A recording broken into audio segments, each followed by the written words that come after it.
सतगुरु की साजी निवाजी प्यारी सात संगत जी, प्यार और सत्कार से कहना धन निरंकार जी। सतगुरु निरंकार दातार के आशीर्वाद से और इनका शुक्राना करते हुए दासी सात संगत माँ के चरणों में ये विचार रखने जा रही है। आप जी ये विचार प्रवान करें, अगर कोई गलती हो जाए तो क्षमा करें। सात संगत जी, इंसान के बारे में सतगुरु समझाते हैं कि है इंसान, तू अपनी चिंता कर। तू ये चिंता कर कि तूने कितना सेवा सिमरन सत्संग किया है, लेकिन इंसान है कि ये संसारिक पदार्थों में ही उलझा रहता है। ये यही सोचता रहता है कि मेरे बाद मेरे बच्चों का क्या होगा, बच्चों के बच्चों का क्या होगा। तू भगवान कहते हैं, निरंकार दातार सतगुरु माता जी कहते हैं, तू यह चिंता मत कर कि मेरे बाद व्यापार को कौन संभालेगा। व्यापार तो पत्नी बच्चे कोई भी संभाल लेगा।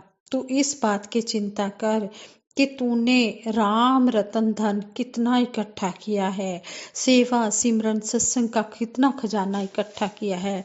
दासी ऐसे ही भाव भरी एक स्टोरी रखने जा रही है, जिसका टॉपिक है कि आओ सजा ले आज को, कल का पता नहीं। कल को तो छोड़िए जनाब, पल का पता नहीं।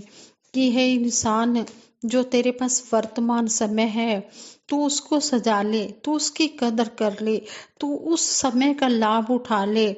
तू तो है कि 7 पीढ़ियों की सोचने लग जाता है कि मैं 7 पीढ़ियों के लिए धन इकट्ठा कर लूं, फिर 8वीं पीढ़ी की भी चिंता करने लग जाता है। ऐसे ही स्टोरी है। कहते हैं किसी नगर में एक सेठ जी रहते थे। वह दिन भर खूब मेहनत से काम करते। एक दिन उन्हें ना जाने क्या सूझा कि उन्होंने अपने मुनीम को बुलाकर कहा, पता करो हमारे पास कितना धन है और कब तक के लिए काफी है। कुछ दिन बाद मुनीम हिसाब लगाकर आया और बोला, सेठ जी, जिस हिसाब से आज खर्चा हो रहा है उस तरह अगर आज से कोई कमाई ना भी हो तो भी आपकी 7 पीढ़ियां खा सकती हैं। सेठ जी ने पूछा, तब 8वीं पीढ़ी का क्या होगा। इसके बाद सेठ जी बहुत बीमार पड़ गए। बहुत इलाज कराया मगर कुछ फर्क नहीं पड़ा। एक दिन सेठ जी का एक दोस्त सेठ जी का हाल चाल पूछने के लिए उनके घर आया और कहने लगा कि आपको क्या हुआ है। सेठ जी बोले, इतना धन कमाया फिर भी 7 पीढ़ियों तक ही धन कमा पाया, 8वीं पीढ़ी के लिए कुछ भी नहीं है। तो सेठ का दोस्त बोला, एक पंडित जी थोड़ी दूरी पर रहते हैं, अगर उन्हें सुबह का खाना खिलाएं तो अगर आप उन्हें सुबह का खाना खिलाएं तो आपका रोग ठीक हो जाएगा। अगले ही दिन सेठ जी भोजन लेकर पंडित जी के घर पहुंचे। पंडित जी ने आदर सत्कार के साथ सेठ जी को अपने घर में बिठाया। फिर अपनी पत्नी को आवाज दी और कहा कि सेठ जी खाना लेकर आए हैं। पंडित जी की पत्नी बोली, खाना तो कोई दे गया है। पंडित जी ने कहा, सेठ जी, आज का खाना तो कोई दे गया है, इसलिए आपका भोजन स्वीकार नहीं कर सकते। हमारा नियम है कि सुबह जो एक समय का खाना पहले दे जाए हम उसे ही स्वीकार करते हैं। सेठ जी बोले, क्या कल के लिए ले आऊं।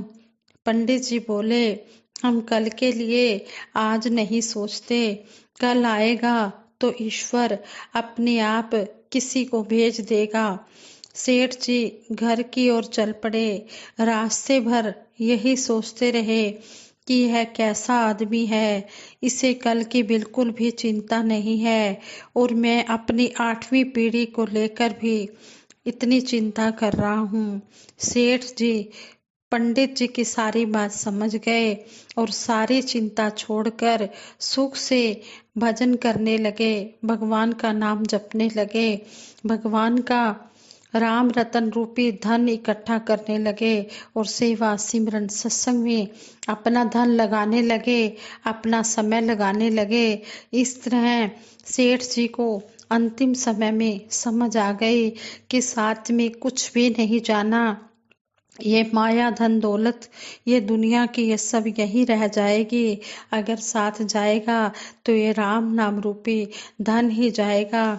इसलिए हमें संत महात्मा बार बार चेतावनी देते हैं, बार बार समझाते हैं कि हमने जितना भी हो सके दुनियावी पदार्थ तो करने, दुनियावी काम तो करने हैं, लेकिन उन काम को हमने बस व्यवहार तक ही रखना है। इतना नहीं कि हमने लोभ लालच में फंस जाना है। अगर हमने लोभ लालच करना है तो राम रतन धन रूपी इकट्ठा करने का लोभ लालच करना है। कबीर जी कहते हैं, माया मरे न मन मरे, मर मर गए शरीर, आशा तृष्णा ना मरे, कह गए दास कबीर। कबीर दास जी ने कहा है कि ये मन नहीं मरता, माया नहीं मरती, आशा तृष्णाएं कभी नहीं खत्म होती इंसान की। ये शरीर खत्म हो जाते हैं लेकिन आशाएं तृष्णाएं कभी भी खत्म नहीं होती। एक आशा अगर पूरी होती है, एक इच्छा पूरी होती है तो दूसरी इच्छा सामने आ खड़ी होती है। इसलिए सतगुरु के चरणों में यही अरदास करते हैं, सच्चे पातशाह हम दुनिया में इस तरह रहे कमल के फूल की तरह। जिस तरह कमल का फूल अपने ऊपर जल का लेप नहीं लगने देता, वह जल में रहता जरूर है लेकिन अपना लेप नहीं होने देता। इसी तरह जो संत महात्मा भगत जन होते हैं वो दुनिया में विचरण करते हैं, कार्य व्यवहार भी करते हैं, पर इस माया में इतने लिप्त नहीं हो जाते कि मायापति को ही भूल जाएं। ये माया में जितना जितना इंसान लिप्त होता जाता है उतना उतना ये मायापति को भूल जाता है।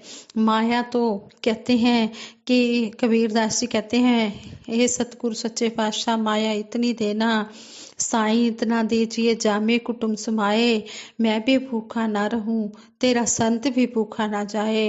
ये हे दातार निरंकार सच्चे पातशाह, कबीरदास जी कह रहे हैं, हे सच्चे पातशाह हमें इतना देना कि जिसमें मेरा और मेरे परिवार का गुजारा हो जाए, और जो संत दरवाजे पर तेरा रूप बनकर आए मैं उसका भी आदर सत्कार करूं, बस और मुझे कोई चाहना नहीं है।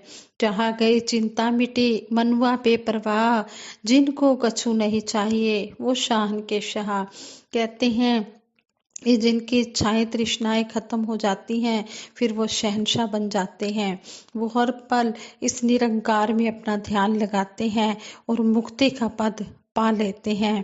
तो आओ हम भी दातार से यही अरदास करें, हे सच्चे पातशाह ये मनुष्य जन्म हमें 84 लाख योनियों के बाद मिला है, हम इस मनुष्य जन्म की कदर कर पाएं और ज़्यादा से ज़्यादा सेवा सिमरन सत्संग करते हुए अपना जीवन गुजारें। अंतिम श्वास तक हम सेवा सिमरन सत्संग सतगुरु के चरणों में करके हम अपना जो ये जीवन है ये गुजारें। और सभी के लिए दासी सतगुरु माता जी से यही अरदास करती है, सच्चे पातशाह सभी को तन से स्वस्थ रखना, मन से भी स्वस्थ रखना और धन से भी इतना माला माल करना कि संतों की सेवा में धन लगे, संतों की सेवा में तन लगे और ये मन भी सत्संग में लगे, हरि भजन में लगे। इस तरह सतगुरु के चरणों में अरदास है। और संपूर्ण अवतार बानी में शहनशाह जी फरमाते हैं, जो संतां दी सेवा अंदर तन मन धन लगांदा है, मन दी मैल असल विच अपनी समझो धोई जांदा है। सतगुरु दे उपदेश तो वड्डी होंदी कोई बाणी नहीं, मन अपने नूं पेट चढ़ाना इस तो वध कुर्बानी नहीं। जिथे बह के रब ना भूले वड्डी थां वड्डा अस्थान, वड्डी भगती ओनू कहंदे जो सतगुरु कर ले परवान। ਇਹਨਾਂ ਗੱਲਾਂ ਦਾ ਜੋ ਬੰਦਾ ਅਮਲੀ ਕਰਦਾ ਏ ਪ੍ਰਚਾਰ, ਕਹੇ ਅਵਤਾਰ ਉਹਨਾਂ ਤੋਂ ਜਾਵਾਂ सो वारी मैं बलिहार। शहनशाह जी कह रहे हैं कि जो ऐसा भगत होता है उसके ऊपर मैं सौ वार बलिहार जाता हूँ। जो अपना तन मन धन संतों की सेवा में लगाता है, जो सतगुरु के उपदेश को बड़े ध्यान से सुनता है और कर्म रूप में लाता है, और सतगुरु निरंकार दातार साथ संगत माँ के ऊपर कुर्बान जाता है, तो ऐसे ऐसे भगत के लिए शहनशाह जी ने कहा है कि मैं सौ बारी ऐसे भगत के ऊपर कुर्बान जाता हूँ, जो अपना तन मन धन संतों की सेवा में लगाकर अपने मन की मैल को साफ करता चला जाता है। संगत जी, ये विचार करते हुए दासी से बहुत सी गलतियां भी हुई होंगी। उन गलतियों के लिए आप जी क्षमा कर देना, आगे के लिए सद्बुद्धि देना, सद्विचार देना, सतमार्ग देना।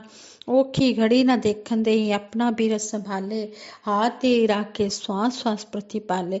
हे सच्चे पातशाह, हर पल जो है हर एक जीव के ऊपर अपना मेहर भरा हाथ रखना, मेहर भरी नजर रखना, किसी को भी कोई मुश्किल की घड़ी ना दिखाना। मेरे मालिक दीन दयाल सच्चे पातशाह, आप जी का ही सहारा है, आप जी का ही आसरा है। साथ संगत जी प्रेम से कहना, धन निरंकार जी।